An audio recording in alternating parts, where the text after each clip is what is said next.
I'm Brenda and live in New Jersey, New Jersey. What part? southern New Jersey, Jackson. Jackson. Okay, well, welcome. Okay, everybody. Oh, look who's here. Lily. Okay. Everybody in the room, keep in mind that all our sound travels to the screen. It is quite amplified in our time, yes, it's true. I didn't know that. And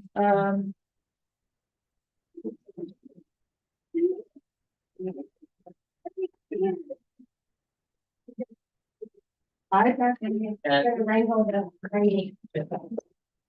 okay.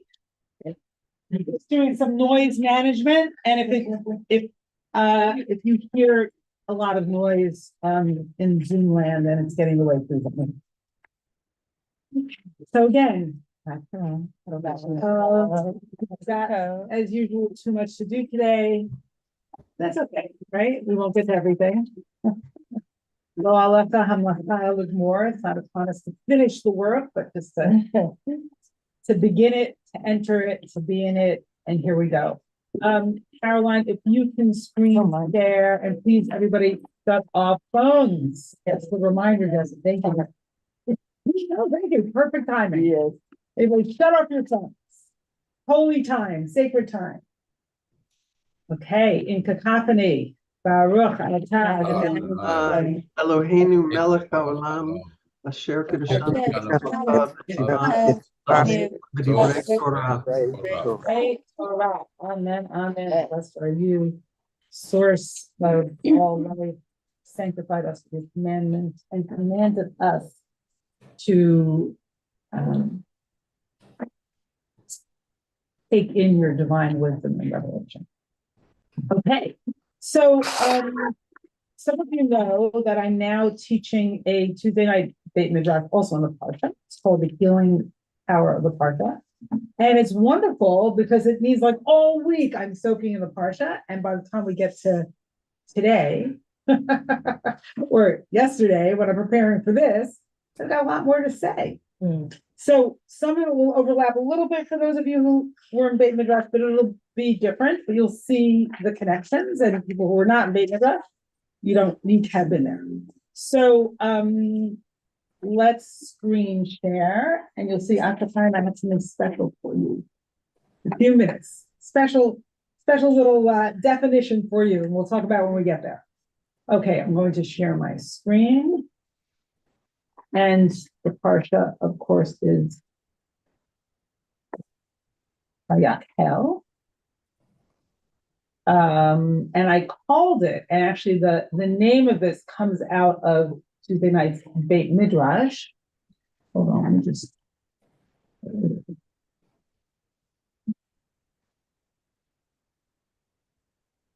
The Mishkan, divine presence, and lessons of object constancy. So Marla, who's a psychologist and in the Tuesday night Beit Midrash, brought up the notion of object constancy, and we're going to get into that idea in a minute. First, I want to open with some preamble, which is Exodus 17, and we're going to get back to Exodus 17. There's lots of unfaith. Crises of faith in Exodus 17. And let me just shut this door and see if I can do something about the noise. Oh, hi.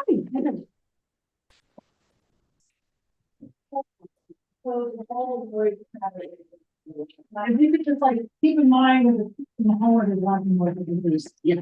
Thanks, you. Welcome. Sorry. So in Exodus 17, the Israelites ask a great question. So it says, and they're quarreling over water, if I remember correctly. Vayikra Shem Hamakom Hazeh Hamakom Masa Umiriva, and the place was named Masa because the Israelites quarreled. I'll read Bnei Israel, but I'll not so tan at Adonai. And because they tried Adonai, saying, Hayesh Adonai b'kirbeinu im ayin. Is Adonai present among us or not? Right? Is God in our midst or not? And you could say the whole book of Exodus and play the whole Torah comes to answer that question. So let's review for a moment the book of Exodus, right? The Israelites go into slavery, or they go down into Egypt at the end of Genesis. And in Exodus, they enter slavery. And there's this big dramatic, you know, tale of slavery and liberation and having through the Sea of Reeds. And what happens on the other side? Right? They're in the wilderness, they stand at Sinai, they receive statutes, and then there are all these instructions, I think 7 chapters, right? Instructions and then building of a tabernacle. So suddenly the story gets very, but it's actually very crucial. Why is that? Because these just freed slaves are now invited to be builders, right? These people who were forced to labor and build pyramids or whatever they built in Egypt, right, are now sort of invited to build something out of the free will offerings of their heart. And you'll see in this part the language for the building and for their, you know, generousness of heart and free offerings. It's just gorgeous. And it's really a study in the opposite of slavery, right? So that's number one, right? Number two is, what are they building? They're building a Mishkan. So they're building a context in which God's presence dwelt amongst them. So if you think about Sinai, what happened at Sinai? They were, besides revelation, right? They were overwhelmed by God's presence. Overwhelmed. They couldn't tolerate it. They said to Moshe, like, don't let God speak us lest we die, right? So God didn't speak to them directly. And if you think about what Sinai was, it was located in time and space. The Mishkan, however, is a structure that travels with them in the desert. It's not located in time or space, not specifically in time or space, right? So now that overwhelming presence, right, is one they can tolerate because it's modulated and is with them all the time. So what you could say is the Mishkan is a lesson in object constancy. Now, I'm not a psychologist. A lesson in what? Object constancy. Look at number 2 on your I will. source sheet. I'm not a psychologist, I'm not a psychoanalyst. I know there are those amongst us who are. So you can add, I know this is a simple definition of object constancy. I tried to get something more sophisticated, but I couldn't find something that was both accessible and sophisticated. So please add in the chat, in the room, if there's something missing here, and I'll ask someone who would like to read number 2 in the room. Okay, Alina, go in big voice. Object constancy is a psychodynamic concept, and we could think of it as the emotional equivalent of object permanence. Okay, so what's object permanent? So you know when you play peekaboo with a 3-year-old, right? And they don't, like, does the object stay there even when they can't see the object? Right? Does the mother exist even when they can't see the mother? Is that right? Okay, go on. To develop this skill, we mature. If we're lucky. Yeah, really. Amen. And we work on it. And we work it out. We spend many years in therapy. And meditation. Yeah. Meditation, whatever else. Drugs, I don't know. To develop this skill, we mature into the understanding that our caregiver is simultaneously a loving presence and a separate individual who could walk away And come back. Rather than needing to be with them all the time, we have an internalized image of our parents' love and care. So even when they are temporarily out of sight, we still know we are loved and supported. Right. So this is the ideal, right? We mature into the understanding that our caregiver is simultaneously a loving presence and a separate individual who could walk away. And then the faith is that they return. And then there's this internalized image of parents' love and care. And the very solidity of ourself depends on this, right? What is a self? A self is nothing if not in relationship with other human beings. Okay, so we're going to do a little bit more on this, and then I'll invite people to add to this notion or quibble or okay, so at the beginning of the instructions, so one more thing about the literary structure of Exodus, which is so telling. And I think I probably have said this a number of times in the past few weeks. So if you've been learning with me, I'll just say it again. Sorry about that. So between the instructions, like all the chapters for the instructions, when Moses is up with God, like receiving these unbelievable, beautiful sort of details of the Mishkan, purple and the scarlet, materials, the dolphin skins, the gold, and so on. That. So there's the ideal, right? The potential for the Mishkan. And then after that is the golden calf. And after that, and the sin and the punishment and the whole catastrophe. And after that is actually the building of the tabernacle. So and that's what we're up to this week. And by Yael is the building of the tabernacle. And so we'll get there in a minute. So between the ideal and the real is the shattering. Right? Is the what? Destruction, is the shattering. Is the destruction, is a catastrophe. Right? Sharon, it means destruction? What? Is the Sharon, you said? Shattering, no chance. Yeah. Shattering. And if you think about, right, ideal and real, often that's a treacherous, right, landscape to navigate, right? Between the idea and the real, there's so many disciplines. Yeah.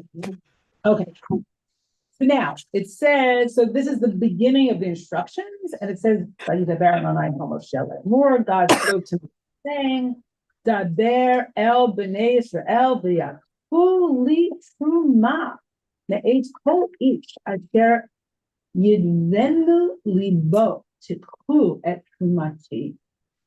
So I don't know, I still tell Moses saying, tell the Israelite people to bring me gifts. You shall accept gifts from me from every person whose heart is so moved. So we begin with a moved heart, right? That's essential to what this sanctuary is. This is not like, okay, collect taxes from everybody. This is how much they have to give. This is gifts from those whose heart is so moved. So now here's my little quibble, my little conversation with Asher Chaim. So Asher Chaim recently has been pointing out that what heart means in the Torah is more mind. And I've been a little bit sort of resisting that because that's not my reading of Lev in the Torah. Mm-hmm. So I got this, and Asher Chaim, I'm going to give you an opportunity for rebuttal. I just got this definition from Sefaria.org that the Torah actually means all kinds of things. Mm-hmm. Inner man, I put whatever, those little lines around man, because I will say inner human, mind, will, heart, understanding, inner part, midst, heart of human soul, mind, knowledge, thinking, inclination, resolution, determination, conscience, part of moral characters, seat of appetite, seat of emotion. So really, it's a word that integrates so much of who we are as human beings, right? It's not mind or heart as we describe them in English these days. Mm-hmm. That's why, actually, this morning, I studied with my chavruta, pointing in case she's out there somewhere, beyond the binary of heart and mind. In the ancient world, the Greeks and Romans and Egyptians, literally the heart was thought to be where the thinking happened. So the heart was, and maybe the heart is where the thinking happens, right? Yeah. Right. And in Buddhism, heart and mind are one. There's not two. In Buddhism, the heart, okay, I didn't know that. That's interesting. Okay, so now I'm going to stop my. Oh, actually, one more thing, and then I'm going to see if Time wants to say anything about this. Two more things. So this is from Rabbi Shai Held. The word heart, lev, appears 14 times.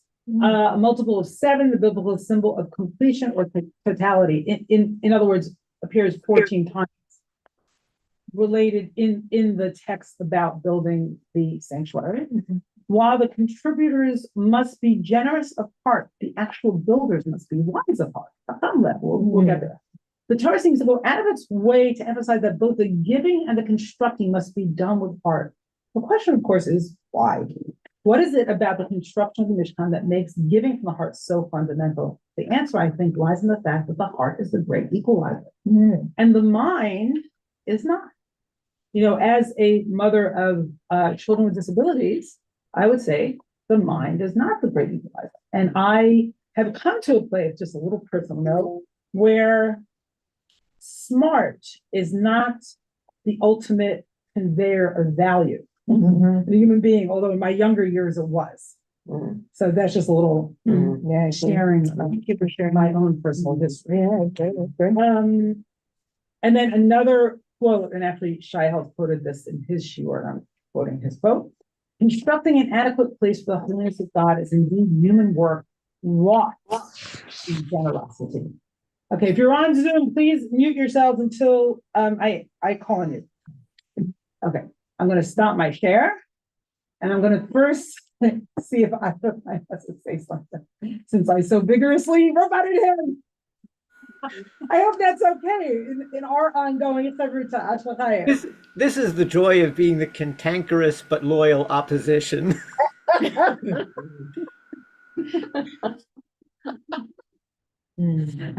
Okay, I will take that as your comment. Also, it comes to mind for those of you who saw the State of the Union, what words are, this has nothing to do with you. What words were repeated, right, in the State of the Union, right? One was my predecessor, right, again and again. So here, heart is repeated a lot. The other word in the State of the Union was America. There were others. Okay, I'm going to call on Jay and then Mark. I thought I was going to go a little on the sideline, but Held's quote just put it central. When you start the transition from slaves to builders of the Mishkan, the idea of it being voluntary and truma, and everybody could participate, etc. But then the actual building, it's not just generosity, it's not just mind. It's a very small cadre of people, specifically Betzalel and his guys. And Betzalel is the only person in the Tanakh besides Yosef where the phrase Ruach Elohim Bo, that is to say, he actually possesses, it's a little more slanted in Betzalel, but direct in Yosef, the idea that they are special. There's Jay, I can't get to Betzalel. Can I come back to you? Yeah, absolutely. We're not there yet, and we're getting there. Okay. Okay, thank you. Okay, Mark. Good morning. So I just wanted to note that on the tree of life, which if you overlay it onto the human body, the place of the heart is over the Sephirah of Tiferet, which is translated as beauty, but it has all of these concepts which include harmony, balance, and particularly the balance between chesed and gevura, love and severity. So it is a dynamic balance that one has to consciously work to sort of surf. And so that while there's a lot of feelings swirling around in there, one also has to bring mind to balance those two things. So I'm sorry, say your last sentence one more time.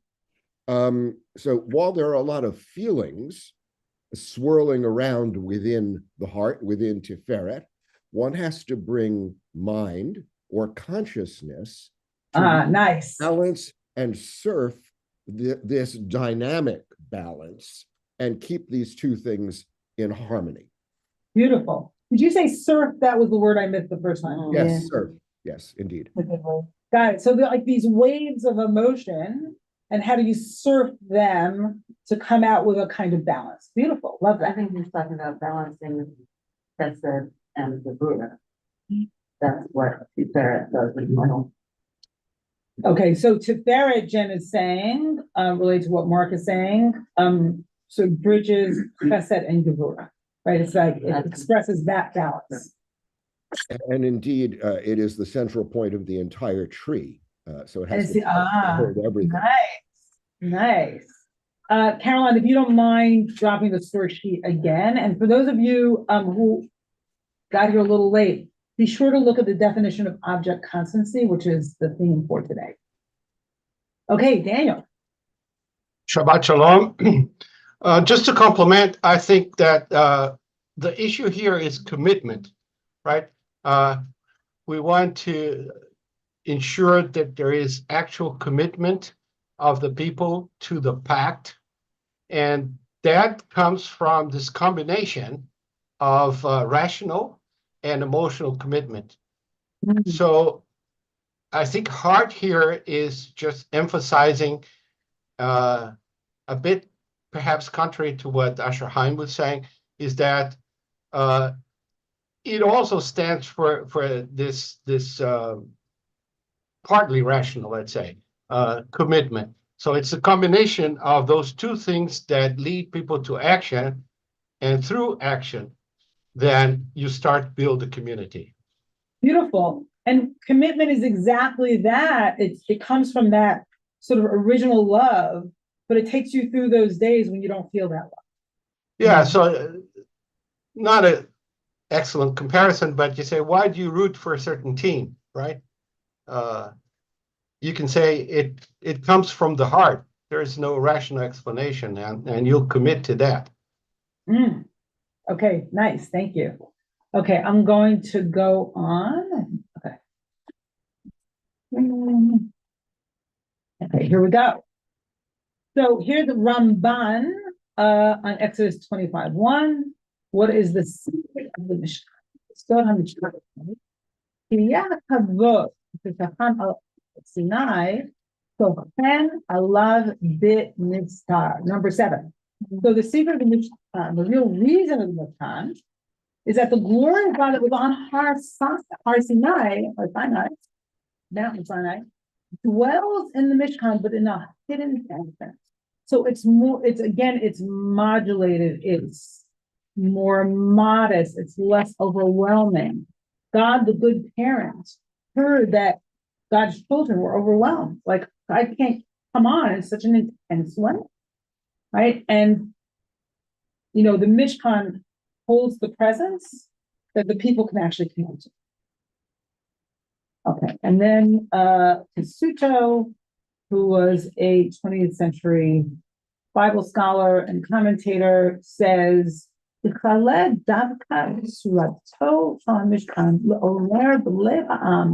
רגש הביטחון בנוכחות שבתוכם Adonai. The very design of the tabernacle was to awaken the heart of the nation a feeling of confidence or trust, bitachon, that God was in their midst. So this is exactly object constancy, right? So how do we know that God dwells amongst us? Going back to Exodus 17. The way we know is through the Mishkan. That's God's answer to this question. Okay. You want to sit down here? I'm getting some, there's like an audio issue. Do you mind if I just? Oh, there's an audio issue? Oh, I'm so sorry. Can people hear me? Nod your heads if yes. Yep. Okay. All right. Thank you. And thank you, Keaton. Are you screen sharing or is Caroline screen sharing? I'm screen sharing. Could you unshare for 1 minute? Yeah. Yeah, and as we do that, I'm actually going to look at the chat for a second and read Jessica's comment. Smart is many things, isn't it? My dog is smart enough to find his water bowl. My PhD doesn't make me smart. It's nice to have, no? Am I smart enough to love myself? Good question. Make tikkun olam and find my water bottle and look one place before crossing the street, no matter what the light says. For people who don't know, Jessica was unfortunately struck by an electric scooter and wounded. He's recovering. Jessica Lewis. In other words, isn't smart equals self-care, self-knowledge, and good intention. Beautiful. Beautiful. Thank you.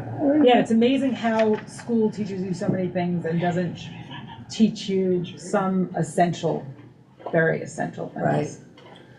Okay. Yeah, Bob. When I'm hearing this, yeah, we are practicing a totally different religion than what was going on with the Mishkan. I mean, they told the entire Jewish people that God is sitting in a little box somewhere in some smoke, and we believe like God is in everything. We can speak to God directly. Right. This is a whole the whole concept of a Shekhinah is like It's like something like from a different Really? planet. Really? Aren't we going to services after this? Isn't there a sense of the presence of God? Don't we walk around with that funny box and we'll kiss it? It's like a very strange, right?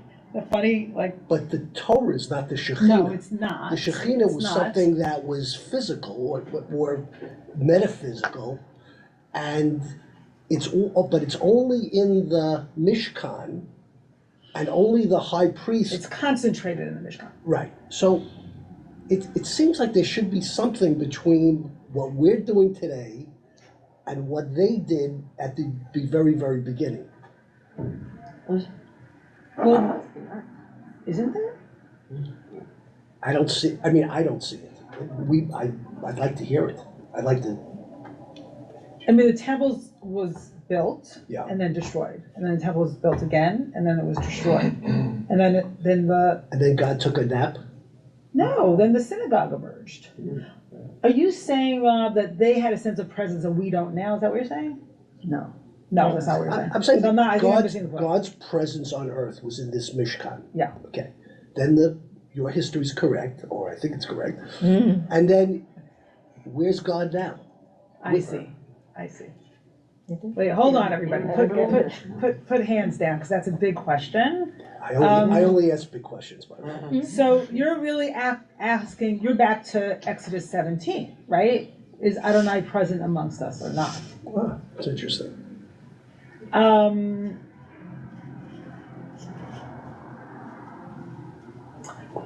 So for me, there's not one answer to that, but I would say there are many. Like, where is God's presence? Are you feeling it now?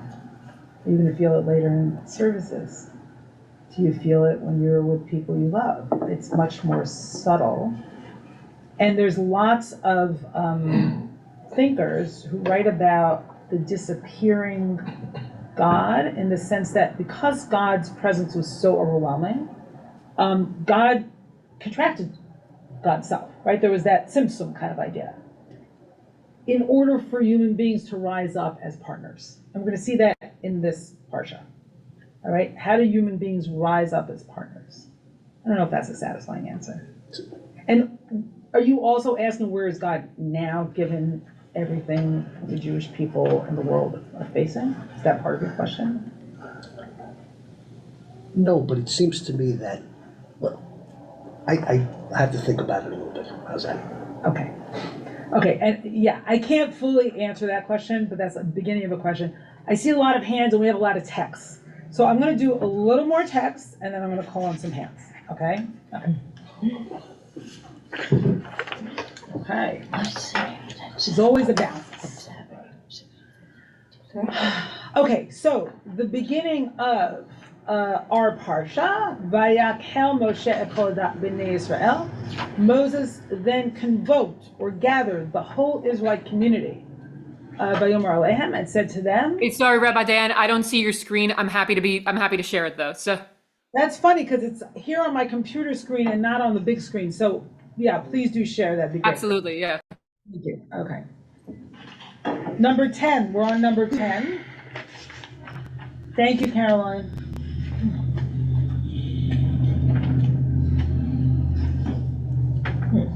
So in Exodus 35, in number 10, the word Vayakhel, that Moshe gathered them, and you could see that that's a kind of tikkun of what happens with the golden calf in Exodus 32, where the people Vayikahel ha'am, right, is a different form of the verb to gather, and there the mob is ganging up against Aaron, right? So already this gathering into community, right, is a kind of tikkun, and you see again. No, sorry. Okay, so now we're going to Exodus 35. So this is, I think, an extraordinary passage, or the next two passages are extraordinary for a lot of reasons. And I'll point them out as we go forward. And I'm going to actually ask Asher Chaim to read, because I'm getting a little tired. Thank you. Asher Chaim. ויאמר משה אל כל עדת בני ישראל לאמור, זה הדבר אשר ציווה אדוני לאמור. Moshe said to the entire assembly of the children of Israel, this is the matter that Yud-Heh-Vav-Heh has commanded. Gather from yourselves and a raised up gift to Yud-Heh-Vav-Heh, Kol Nediv Libo, everyone with a lave of generosity. Yivi'eha et Trumat Adonai, shall bring her it, the Truma of Yud-Heh-Vav-Heh. So I just want to say one thing is that word nadiv is all over these portions about the sanctuary and nowhere else in the Torah. So that's fascinating. What does the word mean? Nadiv, generous. No? Zahav v'chesef u'nachoshet, gold, silver, and copper. Utchelet v'argaman v'tola'at shani v'sheish v'izim, blue, purple, crimson yarns, fine linen, goat's hair, v'orot elim me'odamim v'orot tahashim v'asei shitim, tanned ram skins, dolphin skins, acacia wood, v'shemen lama'or, uv'samim l'shemen hamishcha v'lektoret hasamim, and oil for light, and spices for the anointing oil and also for the offering of incense.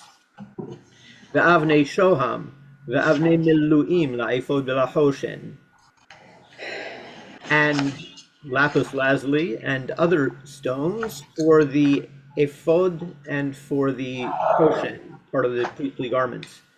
V'chol hacham leiv bachem yavo'u v'ya'asu et kol asher tzivva Adonai. And everyone with a wise lave among you shall come and do what Yud-Heh-Vav-Heh has commanded. So there's that concept of not only nadiv lev, generous of heart, but chacham lev, wise of heart. Right, so that's a kind of integration between heart, and we saw all the things that heart can mean, and wisdom, or knowledge, or skill. Okay, one more passage, Asher, and then we'll open it up. Vayavo'u kol ish asher nesa'o libbo v'chol asher nedava ruho oto hevi'u et trumat Adonai limlechet ohel mo'ed u'lechol avodato u'lvivdei hakodesh. And they gathered all of the people, or every person whose lave lifted him up, and everyone whose ruach of generosity compelled him. They brought the gift to Yud-Heh-Vav-Heh for the work of the tent of meeting and all of its work, and for the sacred vestments. So again, all this language about, generosity and heart being lifted up, it's really quite extraordinary. And then the next verse is even more extraordinary for all of those who believe, and I'm one of them, that the Torah is a patriarchal document. The next verse challenges that, or at least is an exception to that, which shows like what a kind of luminous, egalitarian, kind of ideal moment this is. Go on, Asher Chaim. Vayavo'u ha'anashim al ha'nashim kol nadiv lev hevi'u hach v'nezem v'kaba'at v'chumaz v'chol kli zahav v'chol ish asher henif tenufaz zahav ladonai. And even the men joined the women. Everyone of generous lave brought a brooch, an earring, a ring, a pendant, anything made of gold, and along with every man who lifted up an uplifting of gold to Yud-Heh-Vav-Heh. V'chol ish asher nimtza ito tchelet v'argaman v'tola'at shani v'sheish v'izim v'orot elim me'odamim v'orot tahashim hevi'u. And everyone who had blue, purple, crimson yarn, fine linen, goat's hairs, tanned ram skins, dolphin skins, brought them.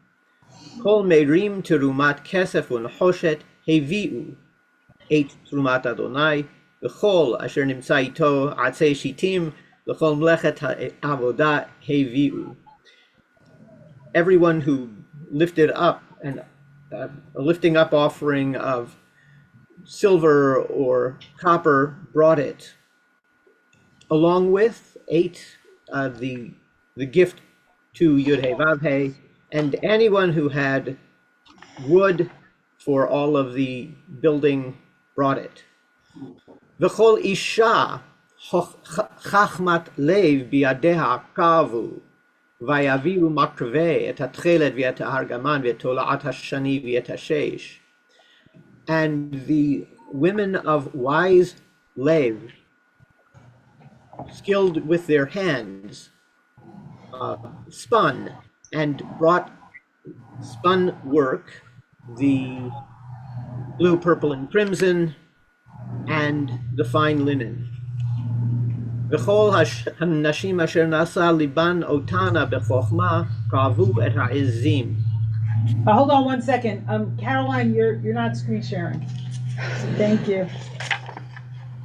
And all of the women whose lev lifted them up with wisdom wove the goat's hair, or spun the goat's hair.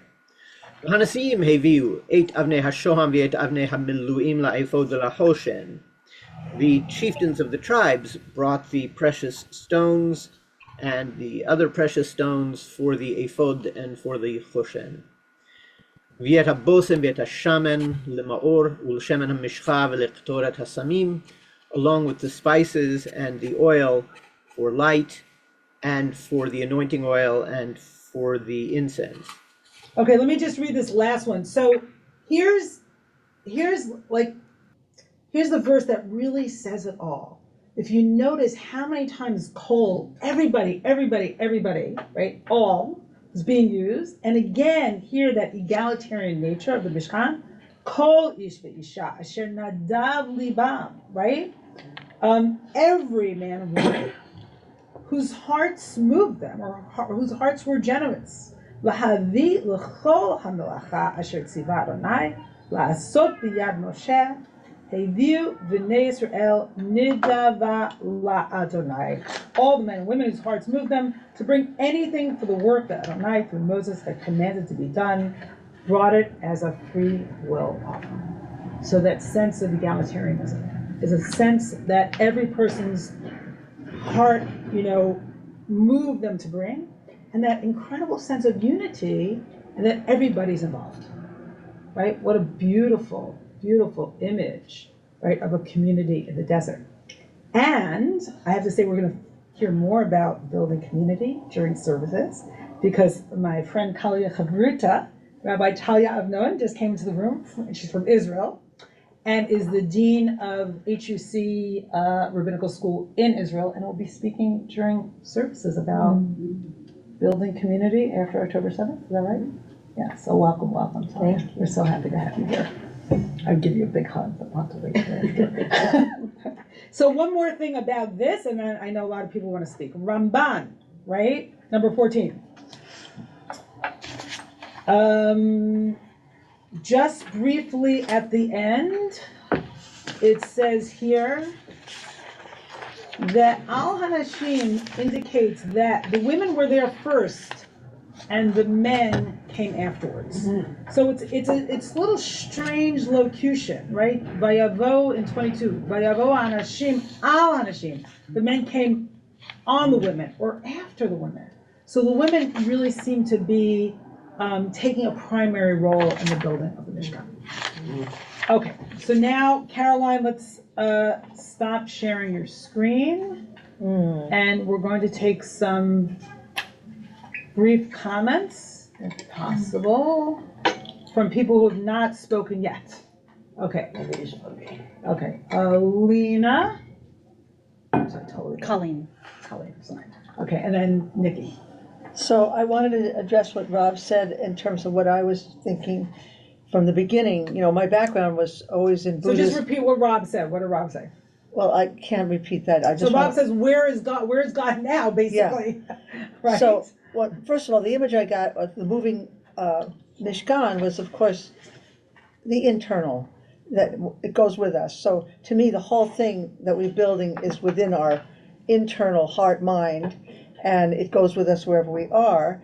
And then I was thinking about, in Tibetan Buddhism, they always have these, they try to make you visualize all the details of a certain tanka to keep your mind focused. So this is also, to me, giving so much detail so that our mind has somewhere to go with it. And yeah, that was a couple of thoughts. Great, Yeah. thank you. Okay, Colleen and then Nikki.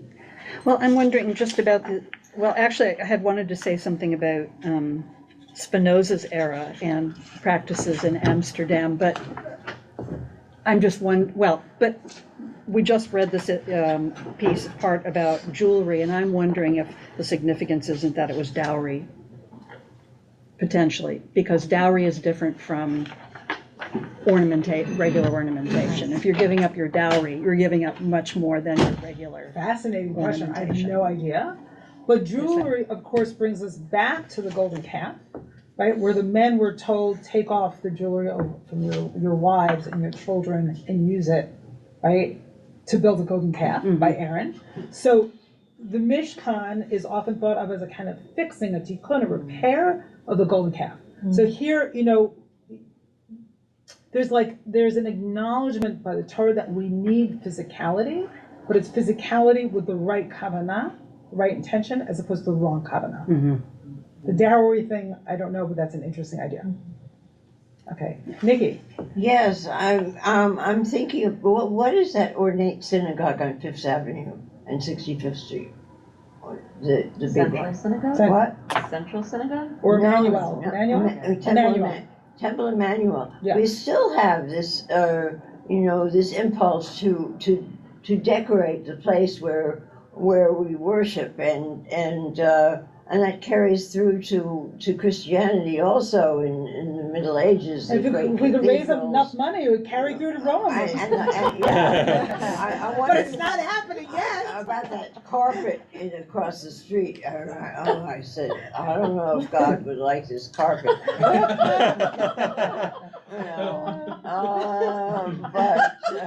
that carpet is the work of the devil.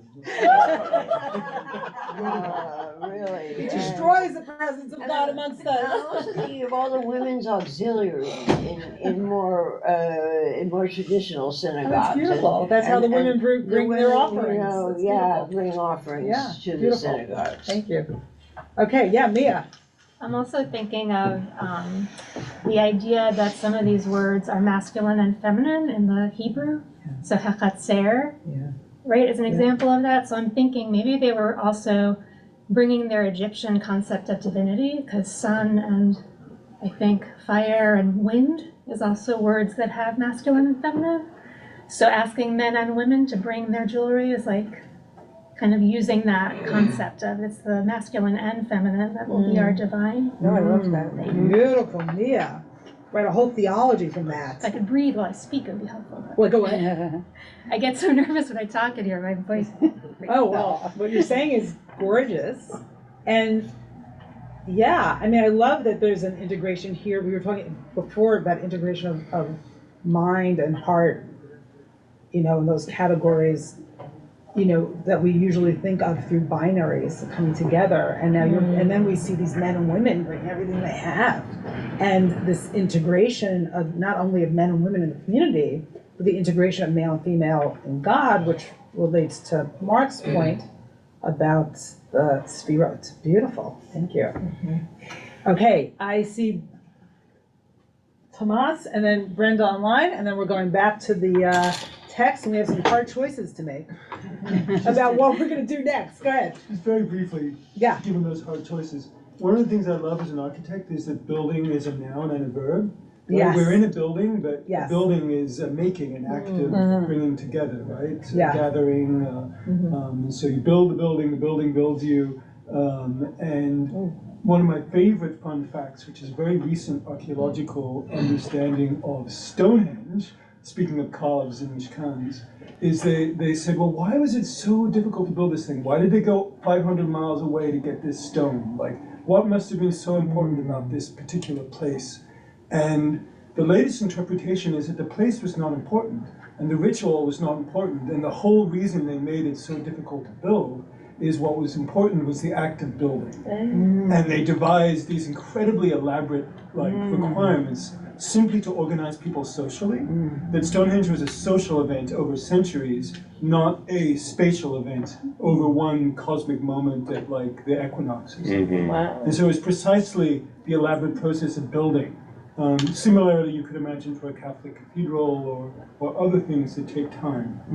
Beautiful. So Mishkan, you're continually building it and unbuilding. It appears and disappears across Exodus. It's a temporary structure. So just building as the verb is the secret there. So there's this great phrase in Israel, livnot ulihibanot. I don't know what the origin is, but to build and to be built by building, right? Livnot ulihibanot. The other thing I want to say is something that came up in my study this morning with my chavruta, Rabbi Sharon. It was so beautiful because, we started off talking about object constancy. And often, when you're feeling like you don't have the love of the other person, you want to be assured of it, you keep trying to get something from them. But here, the Torah is telling us the opposite. In order to have presence, or to have a relationship, and to be assured of object constancy, you don't actually try to get something from somebody, you build something. Right? You're generously offering everything you have. So amazing to think about, the next time you're deprived, what can I give, not what can I get? The Mishkan is the original constant object because it's always disappearing. You have to dismantle it to travel the next 100 miles. Nice, right? beautiful. And then you have to rebuild it Beautiful, again. beautiful. Okay. So it's a continual lesson in disappearance and return. Okay, so Jen, and then Brenda, and then I'm going to take a vote. I'll try to make this brief. Do we vote with our jewelry? So, We give you... Everybody has to give me their jewelry, exactly. And then I'm leaving town. See you later. Alright, so earlier this week, you and I met, and I was telling you about some volunteer. Oh yes, it was Thursday. It was, like 2 days ago. Yeah. So I was telling you about some volunteer thing where I was gathering my friends, and in the past I had gathered my friends and felt resentful. Yes. But the way that I was showing up this time was a different way, and the way, so normally in Jewish thought, I think about na'aseh v'nishma, like it's more important what you do, less important how you feel about what you do. This passage is about, actually in this particular case, it was equally important how you felt about what you did. You're doing it from a spirit of generosity. Not only That's equally important. important, I would say that's primary. Because if you weren't willingly giving from your heart, there's not going to be any mishkan. It depended on that. Right? It absolutely depended on that. And again, it's the exact opposite of slavery. Yeah. Right? No matter what, you have to get up and do what you have to do. Yeah. And you have a master telling you that you have to do that. And you're not doing it in a way that's connected to your heart. Right.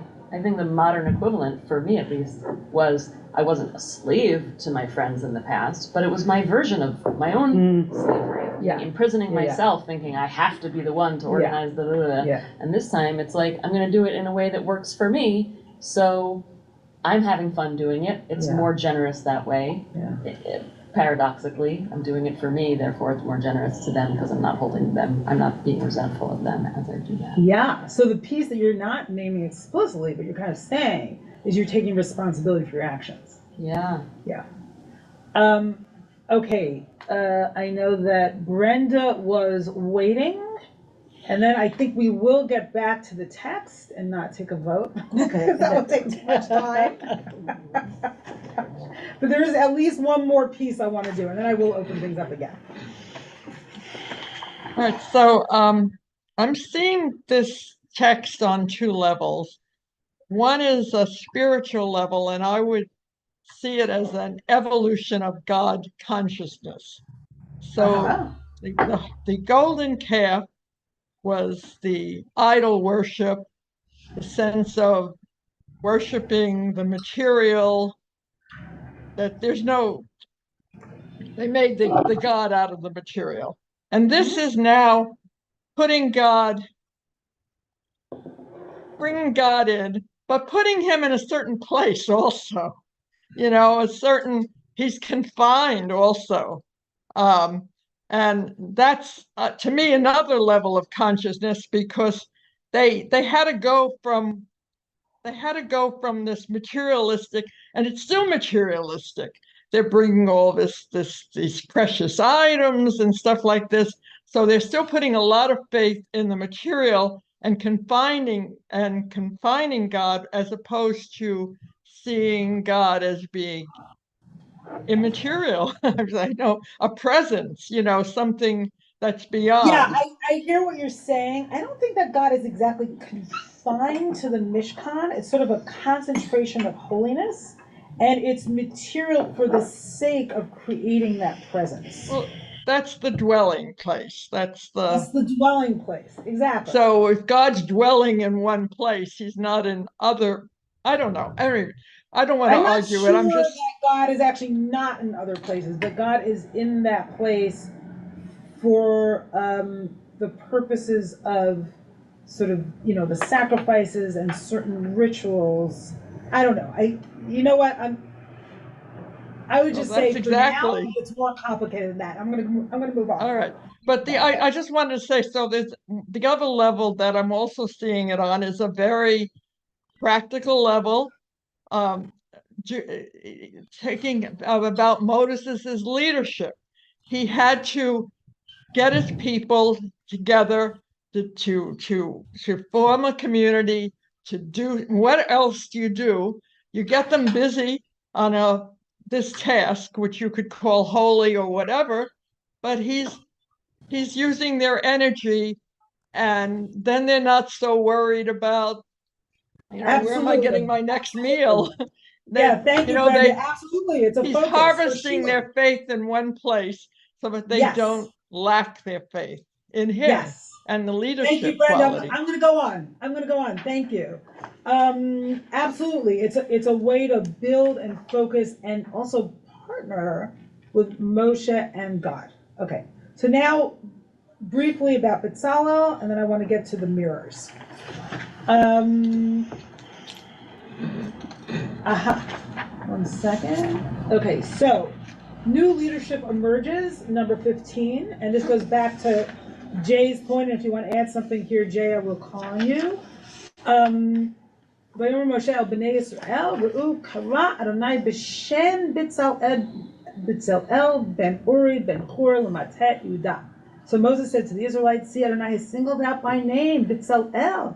So when was the last time that a new leader emerged, right? We had Moshe, Miriam, Aaron, and now Bezalel. Okay, all right. Also Joshua. And maybe Hur, and he's the grandson of Hur. Son of Uri, son of Hur of the tribe of Judah. So let's think about that name for a minute, because it's so beautiful. So Bezalel can either mean in the shade of God, or it can be resonant of Tselem Elohim, right? Created in the image of God, which is interesting because whole Mishkan resonates with, or is evocative or echoes the language of creation in Genesis, right? And he's the son of light, right? So Tselem Elohim was light, which was the first creation. And then he's L'mateh Yehuda, like the most important tribe, and it's the tribe that leads to the Messianic line. Endow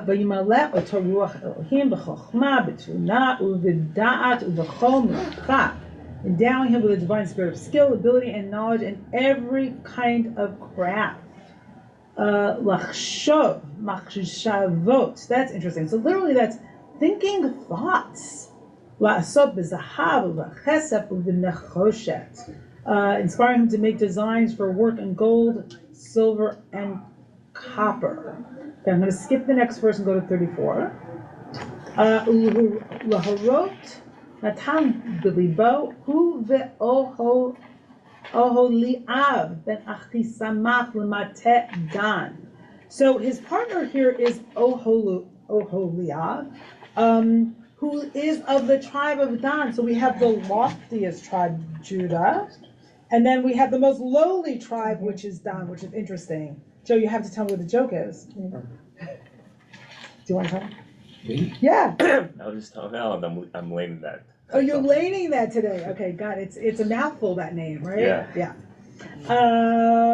Mile otam chochmat lev lasot kol melechet חרש וחושד ורוקם בתכלת וארגמן ופלט ושני ושש ואורג עושה כל מלאכה בחושבי מחשבות.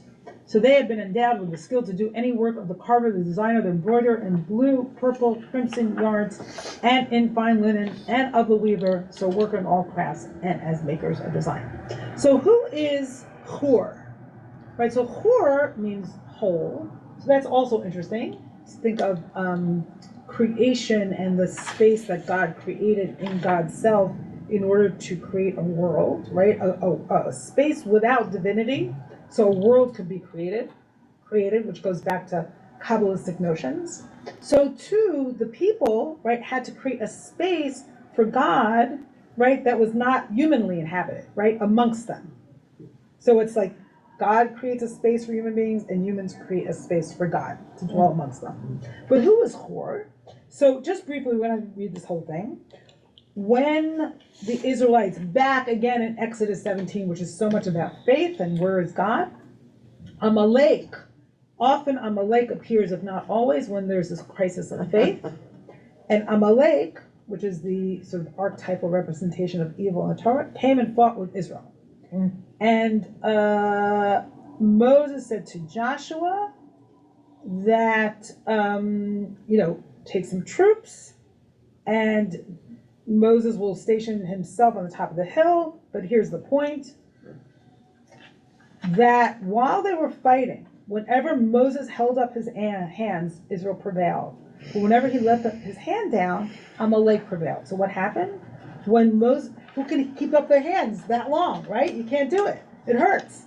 So when Moses' hands grew heavy, they took a stone and put it under him, and he sat on it while Aaron and Hor, one on each side, supported his hands. Thus his hands remained steady until the sun set.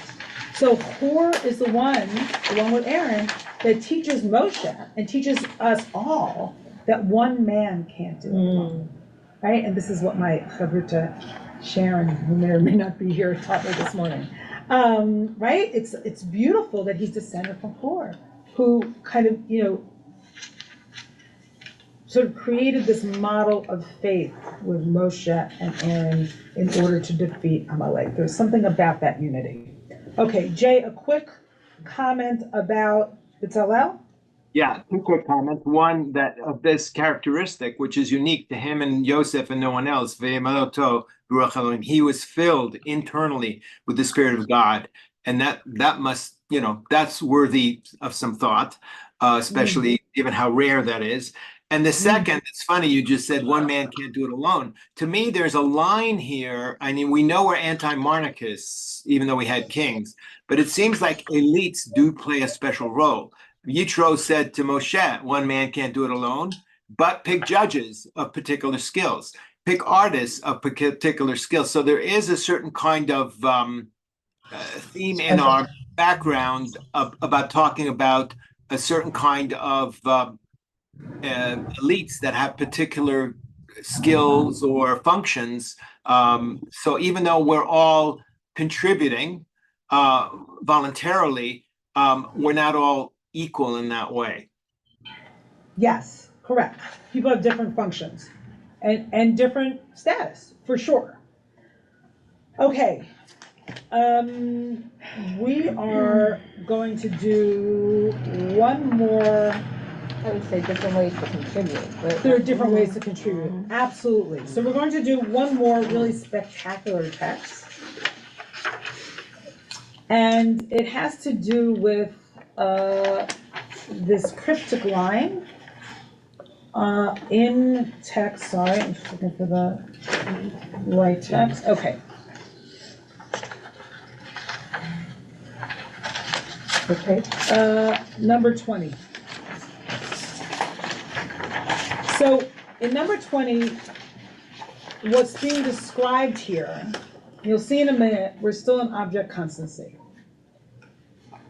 The sink that was created for the priests to wash themselves, right? And of course the priests would get very dirty because they were dealing with blood and guts and animals. And it says here, Vayas et hakior nechoshet, so they made the laver of copper, the et kino, and its stand of copper, nechoshet, B'mar'ot, how did they make it? And we're not told about anything else, like where, what, like where the material is from.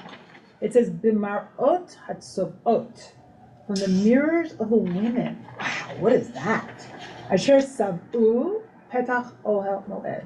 The mirrors of the women, right? Mar'ot hatzovot. Sova is like the congregated or the clustered, the ones that clustered at the opening of the tent of meeting. Now, how could they be clustering since it hasn't been built yet? So that's weird, right? So there's another mention. It's probably in conversation with Samuel too, but we're not going to go into that. And I have a little note there if you want to know about ancient mirrors. But what I want to read with you is parts of a midrash about mirrors, and to get back to this whole idea of object constancy.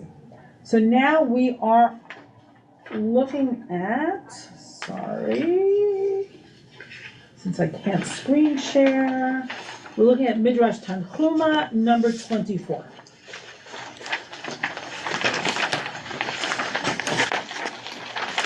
So I don't know if you all remember, but there's this midrash about, a different midrash in Exodus Rabbah, where all the men divorce their wives because of Pharaoh's edict that every baby would be thrown into the Nile, every male baby would be thrown into the Nile. So why should they be married and have children, right? So this actually relates to that. It's a little bit different. And I'm just going to read parts of it in English so you kind of follow the story. So you will find that while the Israelites were making bricks in Egypt, Pharaoh decreed that they were not to sleep at home, so that they would not have intercourse with their wives, so they would not have babies. So Pharaoh got in the way of the most intimate of relationships, right? There was nowhere that Pharaoh wasn't in every sort of part of their lives. So Rabbi Simeon, the son of Chalafta, said, what did the Israelite women do? They would go to the Nile to draw water, and the Holy One, blessed be he, would fill their jugs with little fishes. They would sell some, cook and prepare the fish, and buy some wine with the proceeds of the sale, and then bring it to their husbands in the fields, as it is said, in all manner of service in the field. And while the men were eating and drinking, would take out their mirrors and glance into them with their husbands. They would say, I am more attractive than you. And the men would reply, I am handsomer than you. And that way they would arouse their sexual desires and become fruitful and multiply. The Holy One, blessed be he, caused them to conceive on the spot. So what is this about? These men, they were slaves, and perhaps they wanted to divorce their wives, or perhaps they lost their self-esteem, and so any sense of, eros or sexual feeling. And the women came and used their mirrors, right, to use perhaps the men's narcissism or sense of self or sense of competition to arouse, right, their sense of beauty and their sense of connection to their wives. It's an amazing midrash. And then it says in the next one that even while they were suffering hardship, they increased and multiplied by means of the mirrors in which they preened themselves before their husbands. They aroused their sexual desires despite the arduous labors they performed. They were also exhausted. Okay, so now here's the kicker in number 26.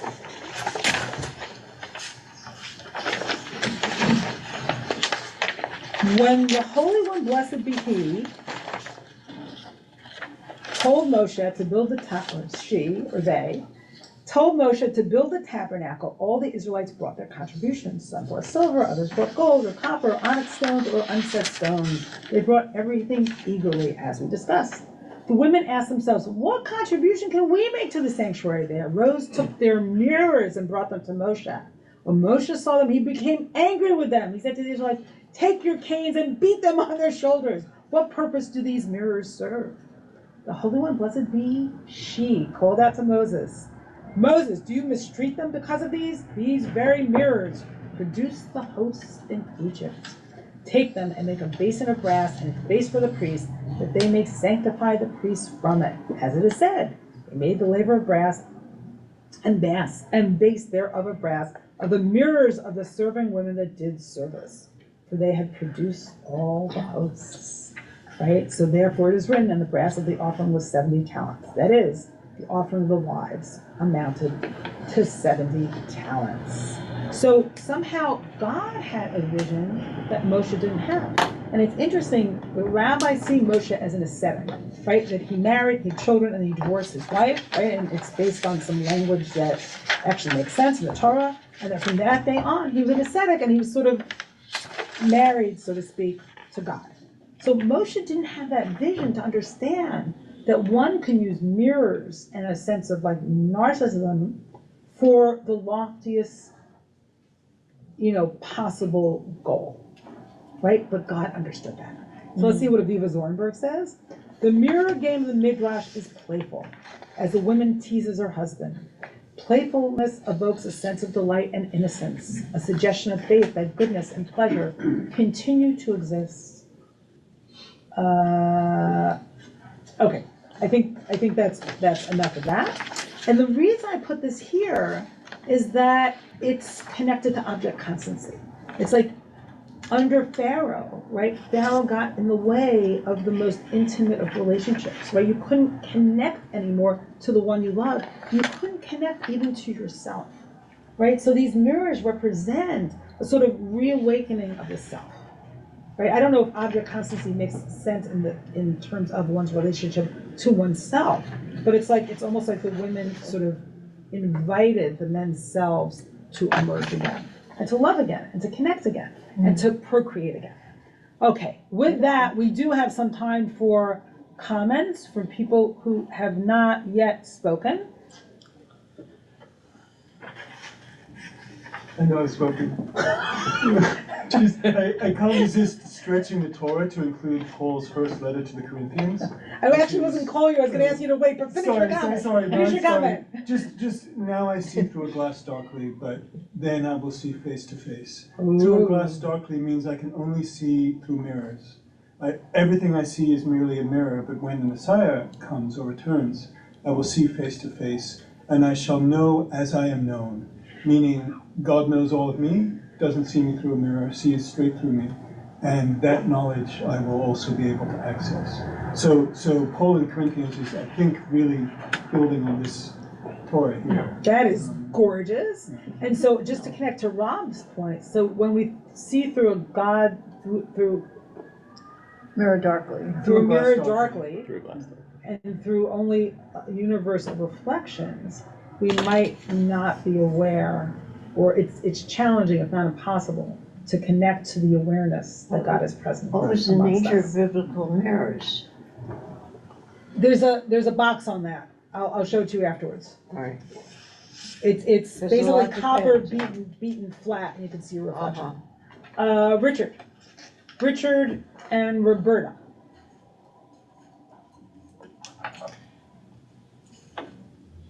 Just a really quick factual observation.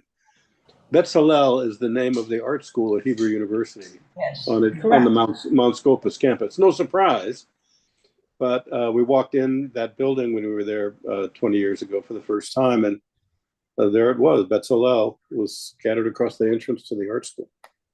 Nice, thank you.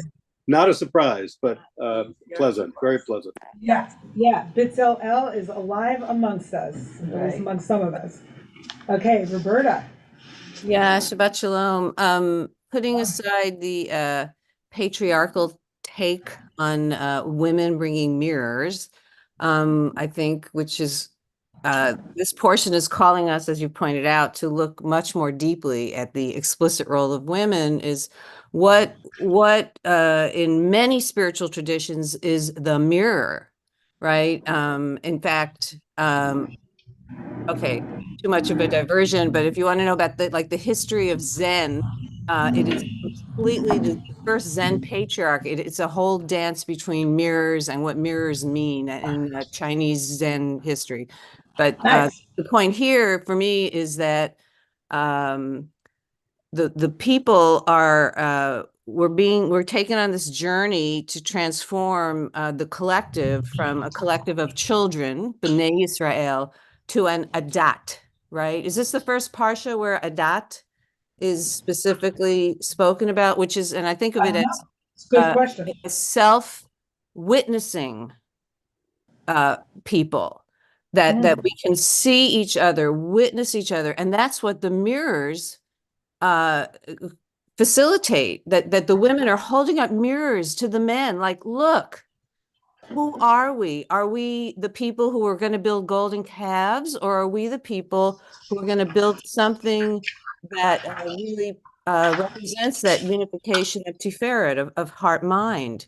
And I love really changing this particular midrash to show the deep wisdom and transformation that the women are facilitating by holding up the mirrors. Beautiful. Thank you so much. Sorry, I'm just looking quickly through the chat. Sorry, I can't get through it. Okay, Jesse, and that's going to be the last comment, and then I'm just going to say a couple of comments in closing. It just makes me think of the first theme, the object constancy of what you said that was so beautiful, that in order to have our own sense of self, we need to give, which we were talking about just the other day. We were. And then in this last moment, it seems to me on some level the Torah is suggesting that the women have desire, and in order even to have their own desire and to connect with their partners, they're giving to their partners, right, through the mirror, right, and helping their partners feel their own self, right, and they feel their self in the giving of helping their partners. Yeah, feel and it their really, self. it does show women as like agents of their own sexuality and their it's cool. desire. It's unbelievable, Very right? cool. Yeah. Really powerful. Yeah.